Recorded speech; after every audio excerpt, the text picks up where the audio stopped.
you founded the company, or you guys co-founded the company in all the way back in 2021. I know. And then you franchised how many months later?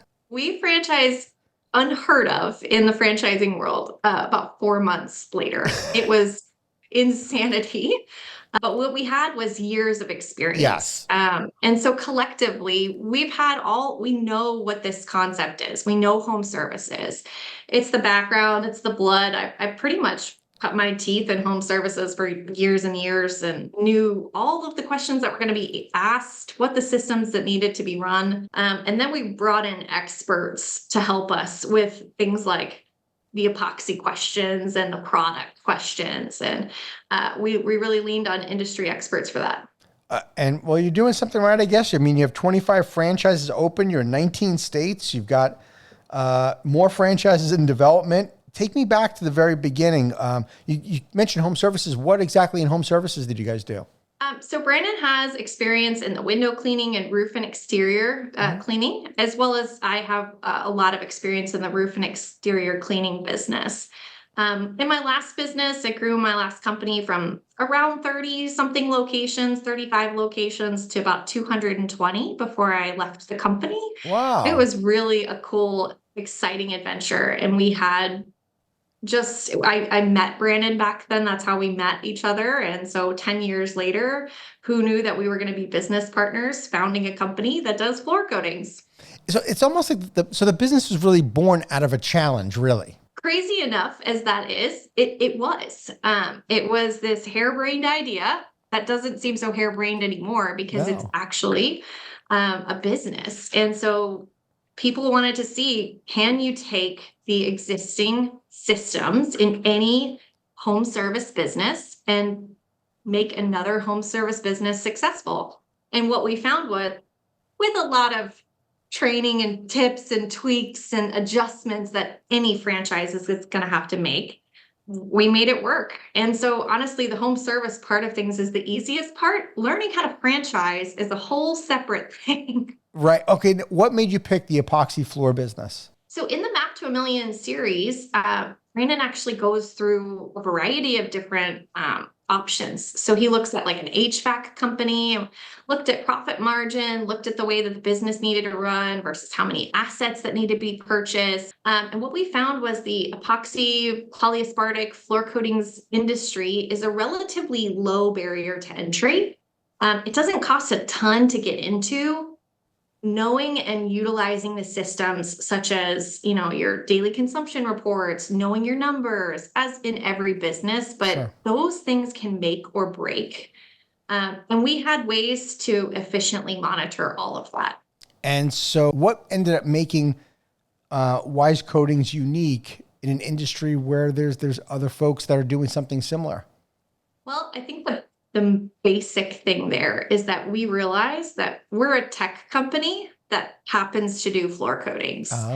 And very early on, we realized that utilizing tech was going to be a part of our uniqueness and what drove the company, most efficiently. So once we realized that we're simply a tech company and how to use that most efficiently and, do floor coatings, that's one of the cool things that we realized really early on. Well, all right. Well, I guess the obvious question then is, what's the most important part of this tech stack that makes Wise Coatings tick?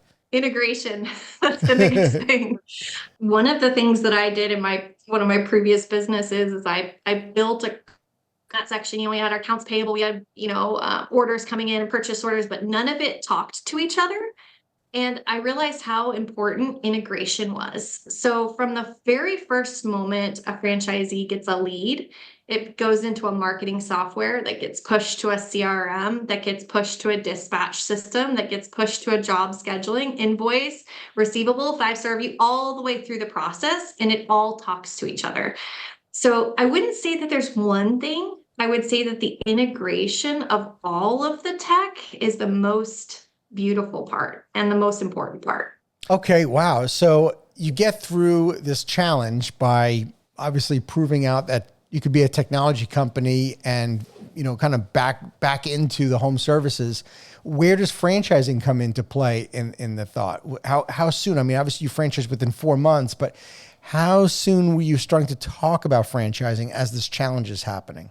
Well, we realized that when we had proof of concept and things worked and there was great profit and great margins to be made and had there, that one of the things that was really important to me, I've been a business coach for a long time. I want to help people. Brandon feels the same way. And this was almost a way for us to say, here's literally a map to a million, right?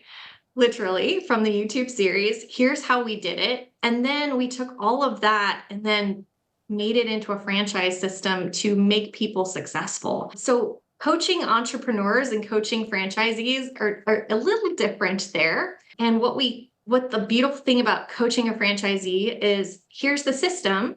All you have to do is implement it. Or when you're coaching an entrepreneur, it's go figure out how to do this, have enough grit and stamina to withstand the hardship that you're in. In a franchisee community, you have people that are all over the nation that have your same brands, that understand the same issues or celebrating the same wins that you are. That was kind of an interesting, concept of, coaching and helping people and kind of wanting to be able to help people get into business, but easier. Sure. So it was like really a natural evolution of Wise Coatings that inevitably you were going to end up in franchising, because you guys had not been in franchising before at all, right? No, we haven't. Like most of us. There was a steep learning curve. In fact, I was probably a little bit too naive back in 2021, where I was like, franchising, how hard could it be? It turns out there's a lot to learn. I had some really great helpers. I had some really great people along the way that have coached me and guided me to success. I can only give the great thanks to them for helping me get to where I am now. But it was a natural evolution, and that's really where we feel like we can benefit and help people. How did you get involved in franchising your company? Did you use franchise consultants? Did you go to franchise conferences? Kind of walk me through your educational experience, because a lot of folks that are watching or listening to this are founders of businesses that they want to franchise their company, so they can hopefully glean some info on how you guys did it. Yeah, well, I'm happy to share what I know. And what I've learned about the franchising community in general, just like yourself, Frank, most of us really want to help. And if you request a meeting, if we've got a moment to help others that are trying to get in, we always do. And I have found really, really great people that helped me on my journey. But yes, the first people that we reached out to were franchise-based attorneys. They helped write our operating contract and our FDD, and there was a lot of learning there. They will help guide you on what to do and what not to do. My franchise attorneys have a great sense of humor. Back when I was trying to figure out what's legal, what's not legal, what do I say, what can I do?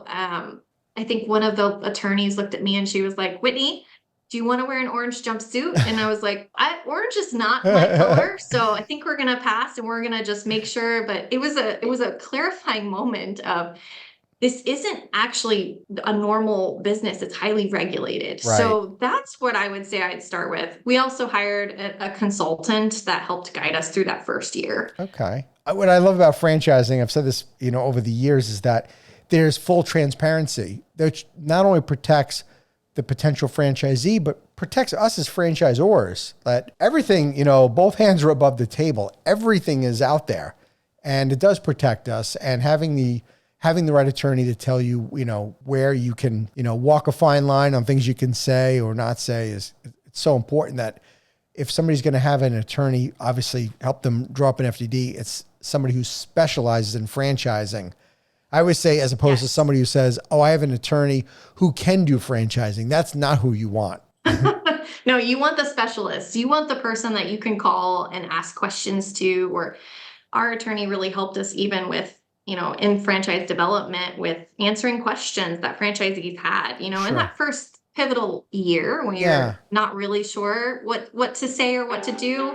After that, you kind of figure it out and you move forward, and it's not as daunting, but it can be in that first couple months. Thank you for tuning into the Emerging Franchise Brands podcast. For additional insights, guest applications, and to stay connected, visit us at efbpodcast.com.